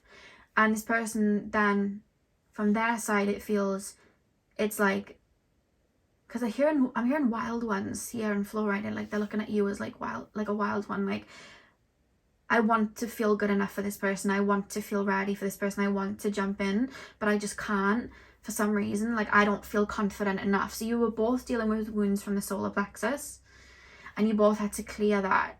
And I think you both intuitively knew that the connection might not have lasted too long. So there's also this psychic, intuitive, I'm scared to get hurt, and I'm going to, because there was a wound that was supposed to be triggered within both of you. One of you feeling not enough and then almost avoiding the situation, and then one of you not feeling enough because it's triggering a feeling of like abandonment, or you're not supplying me with what I need. And then the other one's like, I'm not enough. I haven't got what you want from me. But both of you were intuitive, and there's like this indecisive from the pair of you, like, I'm not ready, or I'm gonna get hurt, and there's this indecisiveness of not even have a stable ground to be in the relationship, because I think you both intuitively knew, had the relationship commenced, it would have fallen through very quickly. Or you both would have saw the ending before it even started. So it's like you're both trying to maybe avoid it. So you might have met when you were both emotionally avoidant, because it's like, we're trying to avoid it because we're trying to avoid the hurt, but that lesson needs to be dealt with, that karmic energy needs to be cleared. And I do feel like you guys have been clear in it in this lifetime. But I think then there's that what if, because you are connected to each other's soul family, you are connected to each other's soul tribe, but there's just this feeling of not yet, it's still cooking, it's not this life, it's a completely different life, and you're energetically connecting to that resonance. So it's almost like you're escaping your present problems and issues by trying to run into this Ace of Pentacles that isn't even connected to this life. I hope that's making sense. Like, you've got wounds to clear, they've got wounds to clear, but it was almost like you were trying to avoid them by falling into each other in like a kind of fantasy, because it's like you're not too much physically there, and you both had to shatter those illusions and deal with, I don't feel good enough for this, or you're not supplying me with what I need, and now I feel like I'm not good enough for what I truly deserve because you're not supplying me with it. And I think you both triggered those wounds within each other. The Fool, Ace of Wands, Four of Swords, Five of Pentacles. Yeah, you were both supposed to trigger and grieve and clear something connected to the solar plexus. I think you both look to each other for validation, and I think you both look to each other for like, I feel like this person might have looked to you to fill a void of loneliness, or fill a void of not internally looking for their own confidence within, or looking for their own worthiness within. It was almost like they were looking for you to give it to them. And I think vice versa, you were looking to them to clarify that you were good enough, or you were worthy enough for this connection to get off the ground. And I think you had to clear and work through whether this connection got off the ground or not, whether that person gave me what I needed or not, I was worthy of it anyway. My worth isn't determined by this person, and this person had to learn that too. And I think that's what you were clearing. And I think you both had to let each other go. I think that was part of the karmic clearing, letting each other go for something better that is more aligned for the both of you. Because I think in this lifetime there's something better for the both of you that aligns with you more. And just because there's something that's better for you and something that's better for your person doesn't mean that either of you aren't worthy of love or worthy of each other. It just means that you both have an inner frequency that is tailored to something else in this lifetime. There's someone that can give you, and I'm talking to you now, there's someone out there that can give you a lot more than this person could have. And I think this was almost like a diversion, this connection, to steer you in the right direction for what you deserve, and maybe for what this person deserves as well. Yeah, so there's a karmic clearing from a past life, but what drew you together was you knew that there was a soul connection. And I think you both still know that, because I think you're both psychically linked. Like, I think you both may dream of each other. There's an energy. You may have a lot of 8th house placements with this person. You may have a lot of like 8th house synastry, 12th house synastry.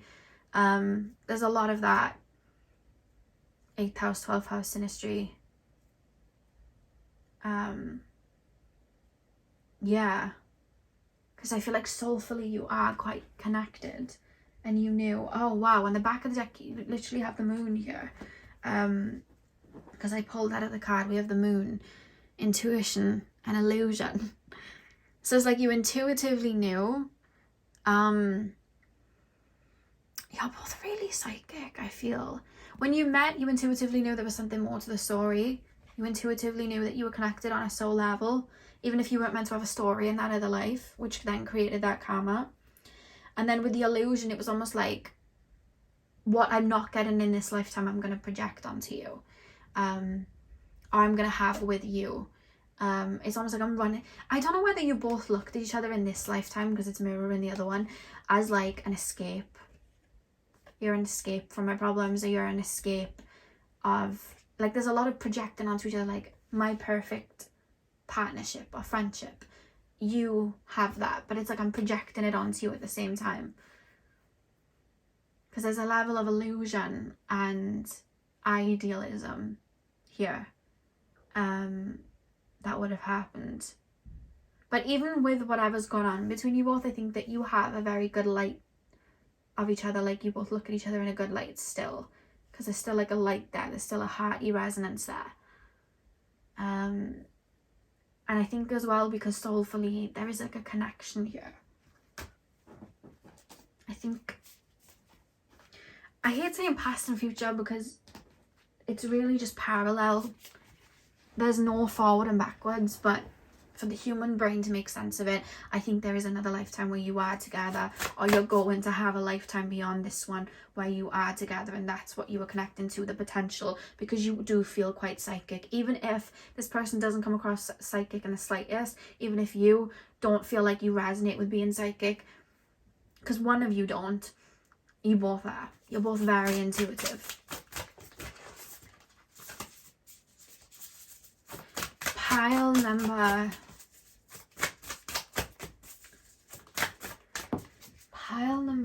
3. Let me get your oracle cards. Sorry, Luna. Sorry, sweet baby girl. I love you. We have ancestors.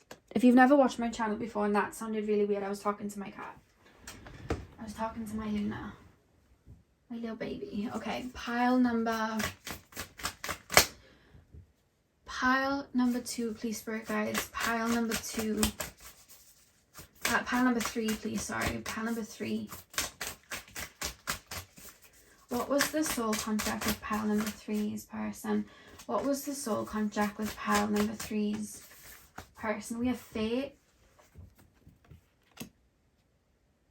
And that happens a lot as well. Like, we'll, with our free will, sometimes accumulate that karma.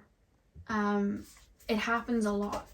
We'll accumulate karma or create karma with souls, because through free will we wanted to be with them, or we might have wanted to get revenge with them, or we wanted to, you know, we have our free will in this lifetime to do what we, you know, that's the whole part of the human experience, to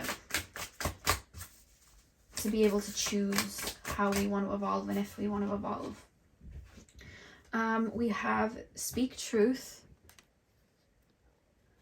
Let's get one more card from this deck. Pile number 3, please, spirit guides. What was the soul contract between pile number 3? There's a lot of love between you and your person. Like, I can feel it from the heart space. We have release. I don't think it was ever meant to be like that in this lifetime. The Weaver. It's almost like you wove yourselves into each other's frequency in another lifetime. It could even be that one of you did spell work on the other in a past life, you know, to connect yourselves to each other. There could have been some sort of spell work or something done to keep you together in that way. Doesn't have to be. That's quite extreme, but that does sometimes come through in readings, and that could have happened for some of you with the Weaver at the back of the deck. But for a lot of you, it was almost like you were weaving your energies together that then created a level of karma. And I think it fit quite into your story in this lifetime, where it was like, well, I've created this karma with you, and I know in this lifetime I want to clear, maybe ancestrally or maybe for my own soul's growth, I want to work through feeling empowered and maybe abandonment wounds, or feeling confident, or standing in my truth. But I need someone to trigger that, and I've accumulated karma with you, so let's incarnate, meet at the time when the band-aid is ripped off and that wound is very open. You'll resonate with the frequency, you'll come in, and that's where we'll start that journey and start to clear that. But we're going to obviously have to trigger that when we connect. So what wound do you have? Oh, you have a similar one. All right, cool. Well, we'll match our timelines up, so energetically, divine timing, we'll find each other when both of those band-aids are off and we're both going through that release, and then we'll kind of trigger that or work through that together. Because there's something about you and this person going, even though it was serendipitous, energetically we're both going through something. I'm being told when you met each other there was a frequency you were both shining out, connected to the solar plexus, and not feeling good enough, or not this feeling from your person of not feeling good enough, not feeling like they can supply enough, not feeling like they can step up to the game, not feeling like they can give what the other person deserves. And then again, like I said, from you guys, it feels, it's like, you can't give me what I deserve, so that means I'm not good enough. You can't commit to me in the way that I want you to, that means I'm not good enough. And it's mirrored. Or maybe it's like triggering the abandonment wound of, you can't give me what I deserve, that means you're abandoning me. When it's just not something that they could embody because they have a different, maybe love language or a different way of dealing with something, or they're clearing something where they can't be what you need them to be. And that was always meant to cause a friction to create that release. When I say ancestors, I mean soul level ancestors for you guys. You're cut from the same cloth spiritually. I feel like you're from the same place. I feel like you resonate with each other on the heart space because you have the same hearty energy. I feel like you are part of the same soul tribe. And I think in a parallel life, I think you are together or have a connection there. With fate, I feel like the connection in this lifetime was fated. I feel like it probably felt like fate as well, because it aligned, like I said, in a serendipitous way. You were always meant to find each other in this lifetime. You were always meant to find each other on a soul level while incarnating. I think you just aligned with each other prematurely, and then it was like, well, we're gonna have to align in the next life now because we need to clear this. So that's what happened there. So look at the egg here. It's like, you know when you find Easter eggs in the forest near where I live, they do like an Easter egg hunt, and they put the eggs around the forest and all the kids go down and look for the eggs, and that's what that's reminding me of. I think you might have found each other a little bit early, you know. Why do we have break? No, not break, speak truth. I think that maybe that unworthiness came as well from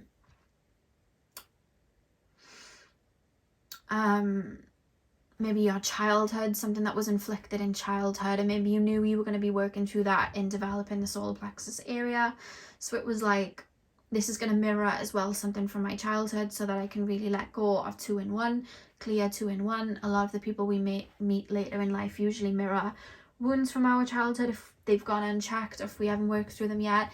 And I think that happened, and it allowed you to release not only this person karmically and the karmic wounds that were created, but I think it also helped you release something from childhood as well, and remove yourself from a certain ideology of, I'm only worthy if this person can give me this, or this person walked away from me, that means I'm unworthy. I think that this connection with this person helped you free yourself from believing that you were only worthy if someone stayed, or if someone could deliver something to you. I think that really helped you clear that and release that. And I do think that you will meet this soul again in another lifetime. I do think that you're quite close in spirit. I don't see in this lifetime, and remember, if this doesn't resonate with you, this part doesn't have to, only take what resonates, but I don't see in this lifetime you and this person linking up again. I think you are meant to clear something. I think that was the purpose, which we would call then a karmic connection, because there was karma created. And even though you are part of the same soul family in this lifetime, I think it was just the karmic clearing that was supposed to happen. But in a different lifetime, you know, but not this one, I feel, for a lot of you. But again, like I say, take what resonates. But I would leave it at, for this life, it was karmic. This was a karmic connection. It was a karmic soul contract. So pile number 3, that is what I have for you. I know I went up, down, left, right, but that's where these readings have taken me. I honestly thought the readings would last about 20 minutes and it was just going to show me the soul contract. Boom. I think this has shown me how deep and intricate our incarnations are, because they've gotten so deep, all of them, and I know pile 4 will probably be the same. And I think that's beautiful, but I also think it shows how overlapped and overlaid and how complex the incarnations that we have are, and how layered they are. And to even try and put the human mind around it, it's impossible, because there's so much more than even I probably brought through. So yeah, I know it was quite deep and long, and there was a lot that came up, but that's what Spirit had to say. I hope it resonated for you. Hit the thumbs up and comment down below if it did. I'm sending you guys all of my love. I hope you have a beautiful morning, afternoon, evening, whenever you guys are watching, and hopefully I will see you guys in my next video. So thank you guys for watching.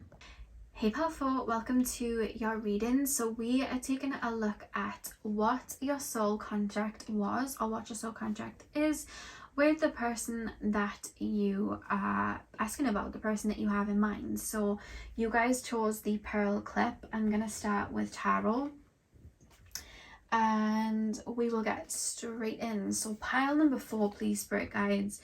Pile number 4. I don't know why I'm being shown a lion. Pile number 4. Pile number 4, please, Spirit Guides. Pile number 4. What was the soul contract between pile number 4 and the person that they're asking about? What was the soul contract? Yeah, I keep being shown the sun and a lion. They could have strong, prominent Leo placements, or you could. Pile number 4, please, Spirit Guides. What was the soul contract between pile number 4 and that person? We have the Spirit of Cups, opportunity, and creativity. I couldn't speak. I don't know why I can't speak for some reason. Although there's one pile recently where when I've been tapping in, their energy's been very celestial, and then I've been having trouble speaking. It's like it's being downloaded to me, but I can't speak. You could be that pile I was having trouble speaking with before. Pile number 4, Spirit of Cups. Pile number 4, please, Spirit Guides. Pile number 4. What was the soul contract between pile number 4 and their person? 8 of Swords, overcoming fears, self, entrapment. You could be asking about somebody that maybe you look to for guidance. You could be asking about like a teacher or a parent or someone that you consider an elder. It could also be a friend or a relationship, and you're both teaching each other and learning a lot from each other in this lifetime. This feels like someone that you have a lot of love and respect for. This feels like somebody physically that is around you a lot. This doesn't feel like anyone that's necessarily not in your life. It could be, we'll get into it, but this feels like someone that's still very prominent and present around you. And I keep being shown like a tit for tat in a good way, like when you I'm giving you this cupcake, you give me this brownie, like you give me this drink, I'll give you this drink. It's like swapsies, like I'll give you this wisdom, you give me this. You're a really good makeup artist and I have a nice face, so you can like put, you know, do makeup on me, and you can do your skills and learn your skills of doing makeup while I get free makeup. It's that sort of thing. It's like we're helping each other out. That's how this connection kind of feels. It feels very soulmate-y. Pile number 4, please, Spirit Guides. The soul contract between pile number 4. We have the 5 of Cups, dwelling, avoidance. One more card, please, Spirit Guides. Pile number 4, please, Spirit Guides. What have we got? We have the 3 of Pentacles, the 3 of Rings. Yeah, collaboration and competence. Collaboration and opportunity. It's like you're teaching me, I'm teaching you. This is a soulmate connection, it feels like. This is a strong part of your soul tribe. We have the Hermit card here, contemplation and soul searching. This could be somebody that you met when you were awakening to certain parts of yourself. It could be that you were gaining confidence in a particular area and then you met this person and they were super confident and they helped activate that within you. This could be someone that, you know, you could have been opening up to love for the first time and this person came in to really help you experience love for the first time. This could be, you know, you were going through a spiritual awakening and you were connecting to spirit and this person was super connected to spirit and was able to give you guidance. And in turn, I feel like you were helping them. So, you know, you could have been teaching them how to connect to love from the first time, but from a different perspective. Like, for example, if you guys were you know, were wounded in the past and you had to work through your own wounds, there's a certain way in which you'd be approaching love where you may be a little bit scarce, or you may be a little bit scared, or you may be you know, very new to it, and this person may have rushed into love before. They could have been like a proper lover person and been in different relationships, but with you maybe they were learning to take things slow, to take things a little bit deeper and get a little bit more intimate. I keep hearing a weird noise in the side of my room. It's like it happened in one of my other readings, but it just happened again. I don't know what it is. I'm just taking as confirmation, like, yeah, you're on the money here. But yeah, it could have been that. So you're both teaching each other in that way and creating love from that perspective. Like I said, this could be a friend that's shown up and you were just starting to embody your confidence and align with who you are, and this person's always had very strong confidence. So it's like you coming into their life and you coming into their life, it's like they're rubbing off on you, you're evolving and feeling more confident and aligning with them and meshing with them and taking on some of their ways, whereas they're maybe taking your ways of maybe slowing down, maybe thinking a little bit more, being a little bit more analytical, or maybe even learning a level of like humbleness. That's another thing. And then again, like I said, spiritually, it could be that you are very advanced spiritually and then your person isn't, so they're learning that from you, or your person's very advanced spiritually and then you were learning that from them. But whatever it is, I feel like it's like a mentorship, but it's like a collaboration, like we're aligning with each other and it suits the both of us on a soul level. This is the epitome of a soulmate. This is the epitome of that, because soulmates align with each other, and where there is a lack, the other person will have that gain, and vice versa, and that creates that infinity and that balancing out of energies. You help the other soul advance. So I can straight away clean cut, and I'm saying it like this because the other piles were just deep, intricate karma, and here it's like, no, we are incarnating to evolve together. We are jumping to the next paradigm together. We are sharing our tools, sharing our resources, and growing and evolving. I'm bringing the sunlight, they're bringing the water, and we are creating a garden with the seeds that we have. That's literally what we have here. The 8 of Swords and the 5 of Cups specifically being in the middle of the reading is you and this person were meant to meet. And if you haven't met already, I feel like a lot of you guys have. If you haven't met already, because some of you guys may be asking about a potential connection. I'm asking like a connection for the future. If you haven't met already, you'll meet at a time where there is a very big shift. For those of you that have already met your person, you would have met at a time when there was a very big shift. If this is a friendship you've had a lot of your life, or a sibling you've had a lot of your life, you both incarnated in the sense of opposites attract to embody certain energies.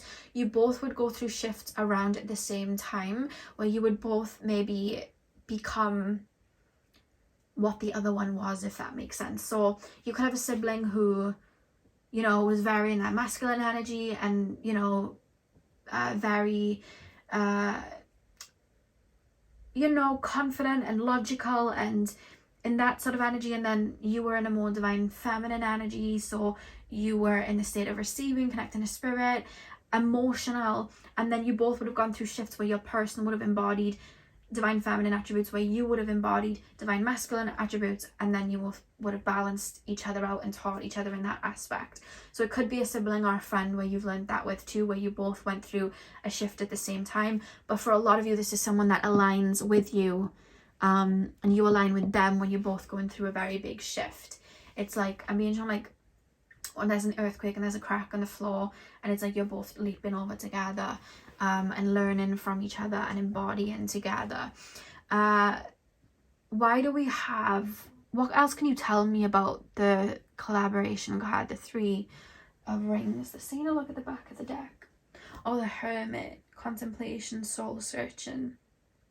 It's like you're both medicine for the soul. That's what I'm getting with the collaboration card and the Hermit at the back of the deck. Like, where you have blind spots, this person was meant to point at them and be like, did you know you do this? Did you know you're like dwelling on this and you don't need to? Oh, you're stuck in that cycle. Let me activate and bring you here. Like, this person was always meant to be medicine for your soul. You were always meant to be medicine for this person's soul. And at a time where you were both evolved enough to stand on your own 2 feet, so that you weren't codependent on each other, because I don't see codependence here at all. I think that you both leap towards each other in a really beautiful, harmonious way, and I think it happens very naturally. So there's not a lot of friction here, meaning that if this was a relationship, even if there were some levels of challenges, because that always happens when we, you know, open up to things, I think even with the challenges, it was very harmonious because it was meant to happen that way. You were meant to connect with each other in that way. This feels very smooth and plain sailing, and I think that you both align with each other very quickly and quite fast because it was meant to, you know. Whether it's a connection that's, if it's a relationship, because for some of you guys I really do feel it is, whether that's meant to last forever, I think that's up to you guys' souls. I feel like for some of you guys it's like we grow and evolve together, but I know that sometimes for soulmates, they'll meet to help certain souls embody certain qualities and then they'll grow apart. But then other souls, they'll meet, embody those qualities and then evolve together. It's going to be different for all of you. I'm not getting a strict, this is forever or this isn't, meaning that I'm not supposed to say, because with a lot of you guys watching, it's going to be different for all of you. But this is a soulmate. This is someone that looks like you from the inside, but just took a different path and embodied different qualities than you did. And now you are both sharing what you've learned with each other and helping each other grow beyond what you've already done solo.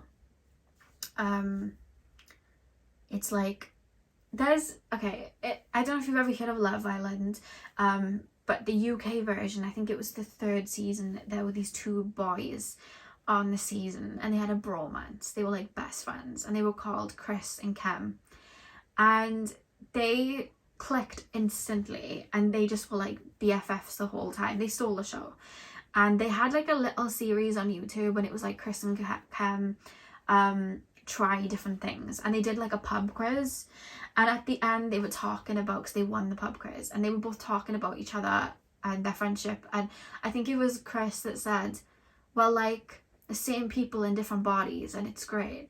And I feel like that's what this feels, you and this person, whether it's a relationship, sibling, friendship, whatever. This feels like best friends, and it feels like you're like the same person in different people's bodies, but you just experienced a different start in life, or you just experienced a different, you could even be twins.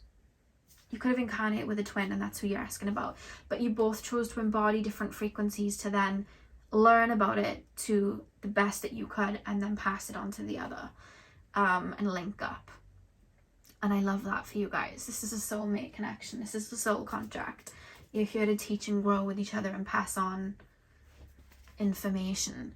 Because if you were to stay in one particular energy and that person was the person you're asking about, you'd be in this 8 of Swords energy. You'd be stuck. So that's when you meet, or maybe you're both feeling stuck in the same frequency. You meet when there's that crumbling to then teach each other so that you're no longer stuck. You're adapting to a different frequency. Because when you felt stuck, you could have been dwelling as well on the past, or the way in which you moved that worked for you before. It was no longer working because you were meant to flip into a different energy. yeah, this is a soulmate. This is a soulmate connection. And your soul contract was to align and mesh together each other's qualities, to activate them within each other. You being confident rubs off on me, now I feel confident. Or you look at life in that really like metaphysical way, and that like metaphorical way, and I never looked at it that way, but now that you're showing me that, it's actually giving me answers of how I can push forward, and now I'm learning from you, and now I'm looking at life in a different way, and now I no longer feel stuck. Oh wow, you I normally jump in from relationship to relationship, but you won't let me do that. You're making me move slow. Oh wait, hang on a second, maybe I need to move slow, because that's why things weren't getting to anything deeper, because I wasn't moving slow and I wasn't taking my time and I wasn't savoring it. Now that I'm doing that, this connection isn't falling apart because it's of substance. Love that. Now I've grown and I've evolved and I understand something better. Brilliant. So it's like vice versa. Pile number 4.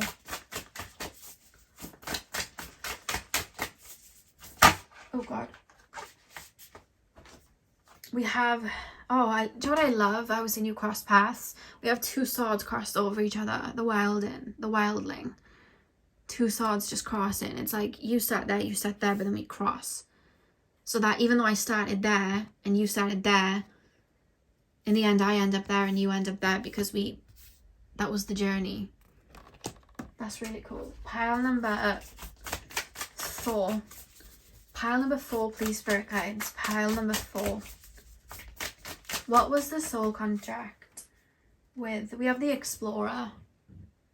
Yours is very to the point, honestly. The other 3, it was like up, down, left, right, in, out, upside down, inside out. Like it was just all over the place. This is like, nope, we're linking up. And we're gonna have a party. That's what it feels like. I feel really joyous and happy. Pile number 4. Even if this is a friendship you're asking about that didn't last too long, and you're like, oh, I miss this person, what was the point of that? I don't really understand the point of that, because I'm being shown like a friend that you may have grown apart from like 6 years ago or something, and it's like you learn a lot from them. You actually took on some of their qualities. You rubbed off on them and they rubbed off on you, even if you don't realize it yet, because maybe the quality was seeded. Maybe it wasn't something so out in the open, but you learned a lot, you know? Or they were guiding you through that area of your life, and you were guiding them through that area of their life. Because that's just come up, that for some of you it's a friendship you've moved on from. Pile number 4. Sorry, Looney. Luna just went from the card dropping. We have destruction. Pile number 4. What was the soul contract between pile number 4 and that person? You've done this for each other in other lifetimes too, I'm being told. You have love that for you guys. You've done this for each other in other lifetimes. So you've been partners in other lifetimes. You've been friendships in other lifetimes. You've always given a helping hand when you've needed to in other lifetimes. It just happens that way. We have nature here as well. And when you think of like nature crossing paths, like the earth needs the rain and the water to nourish itself, you know? If the rain was just like rain and it wasn't hitting anything, it's like, really, what is the purpose? Like it's not evolving, it's not blending with something and creating something. You know, if all the elements just stuck to what they were doing, yeah, okay, the sun would sun and the rain would rain, but like it wouldn't evolve. But when the sun activates the plant and the water, you know, rains down and activates it, and all of that, it creates something all entangled together, and it just through the 4 elements alone, it creates this plant, this flower, which then leads on and gives another purpose again. And I feel like we all do that for each other as souls in this lifetime. And this person and you are like the rain and the sun coming together, or the rain and the earth coming together. blending and growing and evolving and moving forward and teaching each other. And I think that's really, really beautiful. And I think you've done it in other lifetimes too. I think you incarnate with this person often, I would say. I think this is a soul that it's almost like we're learning the same lessons, we're on the same wave. It's like we're from the exact same pod, like we're learning the same thing. We'll link up at this point. You learn it from that side of the hill, I learn it from this side. We link up at the top, I'll meet you there. And yeah, that's what I'm being shown. And whether you choose to grow on top of that hill and build a house up there, or whether one of you wants to go down one side of the hill and the other wants to go down the other, you've both passed on the wisdom because you both come from that part, that you can go and align with something else in your lives, or you've just got to the top, you pass on your wisdom to them, they pass on that wisdom, and then you create something at the top of the hill. That's what I'm being shown. Why do we have destruction though? You always show up in each other's lives when there's a shift. You have to meet that shift to align because you both are ready to open up to something new. You've both mastered something and opened up to something new. That's why that shift comes in, and all shifts look destructive, but it brings birth. It births something new. And I think you and this person are connected at the heart space, and I think you intuitively always align when it's time. And that's why we've got love here as well, because there's a lot of love. And I think you recognize each other a lot when you meet too, just by frequency, just by each other's aura. That's why we have the Explorer card in love, because it's like you're kind of not searching for each other, but I just think naturally growing. It's like your heart and your intuition leads you to each other when it's the right time. And then you evolve from there. It's really interesting. Or like I said, if you've always been in each other's life, you're connected from the heart space and you both see life through two different sets of eyes, and then you pass on your expertise when you both go through that destruction or shift. Because you may find that, like, if this is a friend or a friendship, a friend or a sibling or a family member, you may find that when you go through these shifts and you evolve, or maybe there's one big shift you've gone through, everyone fell away but this person. This person was always there, and it was because they were also going through the same shift, and you were both aligning to the frequency that each other has outgrown, if that makes sense. Yeah. So part 4, that is what I have for you guys. That was so straightforward and nice. That was a lovely end. I think you're both connected from the heart space. I think you have such love for each other on a soul level, and your soul contract was to be soulmates and teach and learn from each other, and guide each other, which is really, really beautiful. So that's what I have for you guys. I really hope that this resonated. Hit the thumbs up and comment down below if it did. I'm sending you guys all of my love. I hope you have a beautiful morning, afternoon, evening, whenever you are watching, and hopefully I'll see you guys in my next video. So thank you guys for watching.